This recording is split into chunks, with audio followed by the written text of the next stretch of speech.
topic, the cycle of poverty. Before starting this topic, let's have a brief recall what we have learned in our previous classes.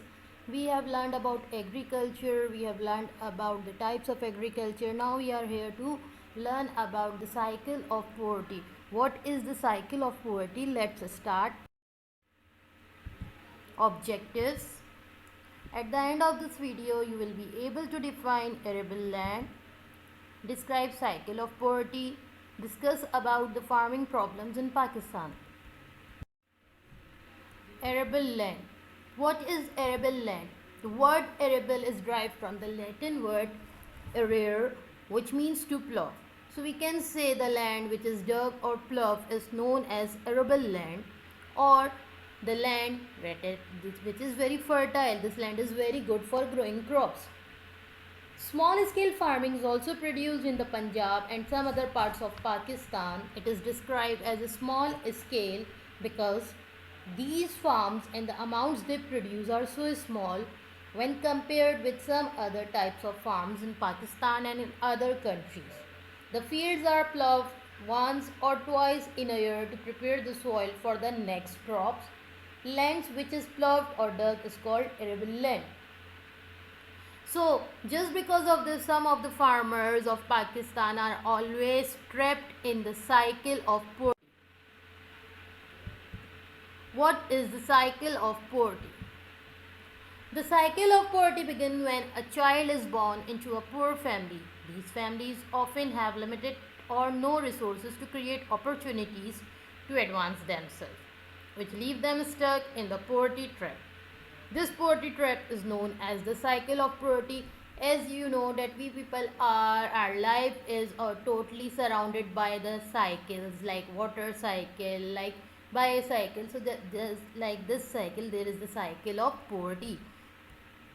Let's discuss this cycle of poverty or explain the cycle of poverty with the help of the story of farmer.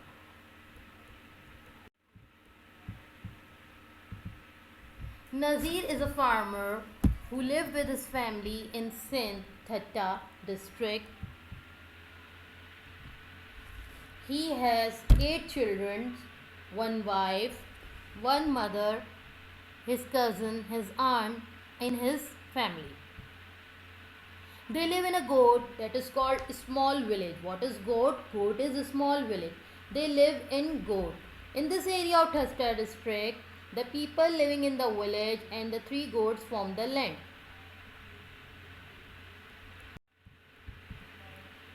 Nazir has his own field because he inherited them from his father.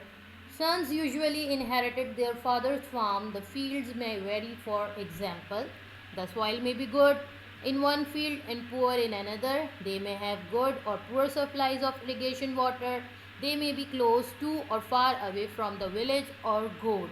These are the problems which farmers face. For these reasons, the fields are divided up if there is more than one son, so that the son get equal share of the better and poorer field.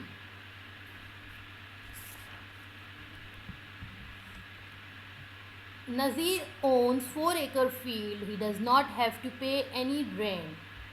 Most of the farms in Pakistan are smaller than 5 acres.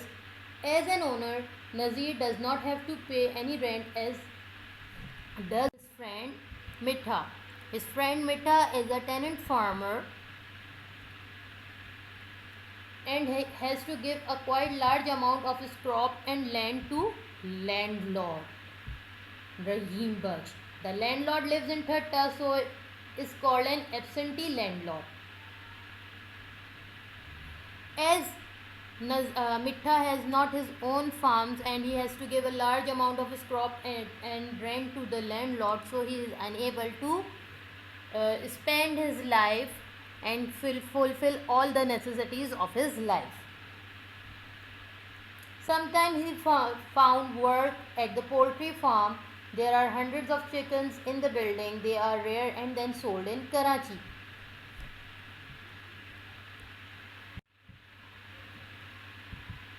Nazir worked throughout the year because he grew kharif crops and rabi crops, and his friends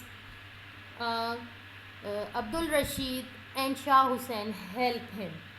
Nazir works throughout the year from April to September, and from October to March. The temperature is always high enough in Sindh for crops to grow, but crops can only grow well if they are irrigated.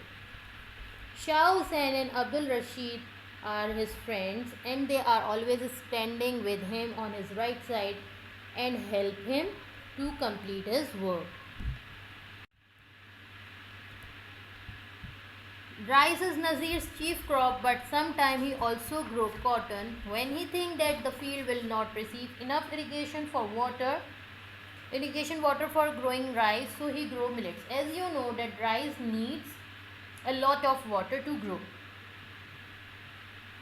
So Nazir, when there is not enough water for growing rice, so he start growing millet.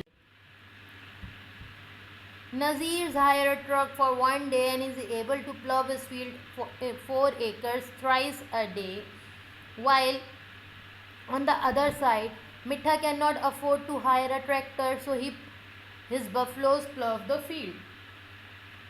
The Nazir tractors pulls a plough. He pays 180 rupees per hour for the hire of the tractor.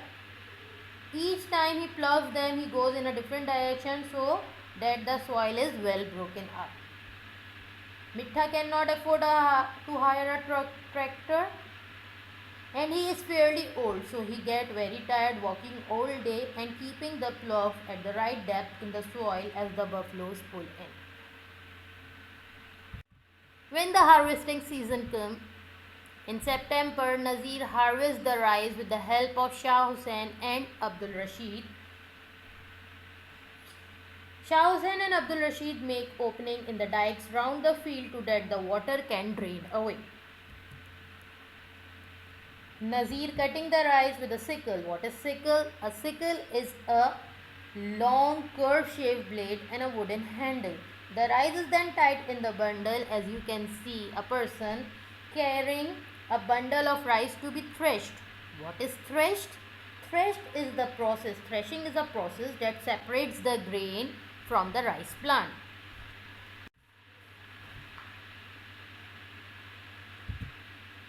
Rabi crops. When there is a Rabi season, so after the summer monsoon, less water flows down the river Indus and into the irrigation canal. So when the Rabi season came, Nazir start growing Rabi crops. Wheat is Nazir's chief Rabi crop because it needs less irrigation water than rice. Why he select growing wheat? Because I told you that while the wheat need less irrigation water, and after the summer monsoon less water flow down the river Indus. That's why there is not enough water to grow crops, so that's why he start growing wheat. He planted in November and harvested in April. He also grows some vegetables. Nazir keeps most of his produce to feed his family and animals, so his farm is called a subsistence farm. What is subsistence farm? When a farmer keeps most of his produce to feed his family and animals. He may also sell some rice and vegetables. Nazir will take sacks of rice for his family at his home, but he also sells some to the merchant who has brought his tractor to take it away. He also sells some vegetables and fruits to other merchant, and the merchant provide them seeds and fertilizer for the next crop.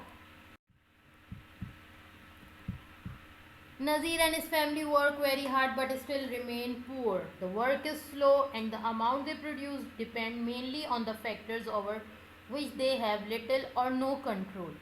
What are these factors? These includes the weather, the supply of irrigation, water, and attack by plant, disease and pests. So the amount of money that they receive for their crop is also out of their control. The prices of their crops are fixed by the government. All this means that there is a little or nothing they can do to become richer. Therefore, Nazir and Many other small scale arable farmers like Nazir are trapped in the cycle of poverty. So from this story, I hope you can understand that from the whole story we have listened that Nazir worked very hard, he plowed his field, each and everything he tried his level best to become rich or to fulfill all the necessities of his life, but unfortunately because of some of the factors he is unable to fulfill all the necessities of life and to make uh, him rich. Like Nazir, all the small scale farmers, arable farmers face such type of difficulties and they are trapped in a cycle of poverty. How they are trapped in the cycle of poverty?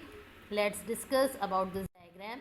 From this diagram, see, they have little surplus for sale, they have low income, little money to buy better fertilizer, they don't have enough money to get better quality seeds and fertilizer. That's why the output is very low, and when their output is low, so they have little surplus for sale. That's all for today. I hope all the points are clear. Till then, take care. Allah Hafiz.